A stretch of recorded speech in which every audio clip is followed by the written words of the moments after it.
Last question to the parents directly. మేము స్కూల్లో తల్లిని తండ్రిని గౌరవించాలి, బాధ పెట్టొద్దు అని చెప్తున్నాం. ఎంతమంది పేరెంట్స్ ఇంటికి వెళ్ళాక టీచర్స్ కి రెస్పెక్ట్ ఇవ్వాలని చెప్తున్నారు? అది మేము క్వశ్చన్ చేస్తున్నాం. యాజ్ ఎ టీచర్స్ ని గౌరవించాలని వాళ్ళు చెప్పాలి, మోటివేట్ చేయాలి. మెయిన్ క్లాస్ లో సబ్జెక్ట్ కాకుండా చాలా సేపు మోటివేషన్ క్లాసెస్ కూడా తీసుకుంటాం. సో ఆ మోటివేషన్ అనేది ఈవెన్ పేరెంట్స్ కూడా తీసుకుంటే మీరు అనుకున్న చేంజ్ ఏదైనా రావచ్చు.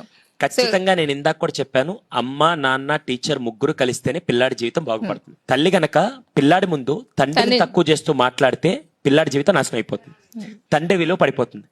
తండ్రి కనుక తల్లిని తక్కువ చేస్తూ పిల్లాడిని హైలైట్ చేస్తూ తల్లిని తక్కువ చేస్తూ ఉంటే తల్లి వాల్యూ పడిపోతుంది. ఇదే తల్లిదండ్రులు ఇద్దరు, ఎరా మీ టీచర్కి ఇది కూడా రాదా, మీ టీచర్ ఏం చెప్పలేదా, మీ టీచర్ వేస్ట్ అనే డైలాగులు వేడుతూ టీచర్ని తక్కువ చేస్తూ మాట్లాడితే నేను హీరో అవుతా, కానీ అక్కడ ఆ అబ్బాయి దృష్టిలో టీచర్ వాల్యూ పడిపోతుంది. 200% ఇప్పుడు చాలా సందర్భాల్లో ఈ తల్లిదండ్రులు చదువు ఉంది వాళ్ళ దగ్గర, ఇంతకు ముందు రోజుల్లో టీచర్ కి వాల్యూ ఇస్తూ జాగ్రత్త టీచర్ చెప్తా జాగ్రత్తగా ఉండు అని చెప్పి టీచర్ యొక్క రెస్పెక్ట్ ఇంట్లో పెంచుతున్నారు. కాబట్టి స్కూల్కి వచ్చాక మనకు ఆ రెస్పెక్ట్ ఎక్కువ ఉండేది, ఇప్పుడు అది తగ్గుతుంది. 200% మీరు అడిగిన క్వశ్చన్ అయితే ఇది ప్రతి పేరెంట్ ఖచ్చితంగా మిమ్మల్ని మీరు అడగాల్సిన క్వశ్చన్.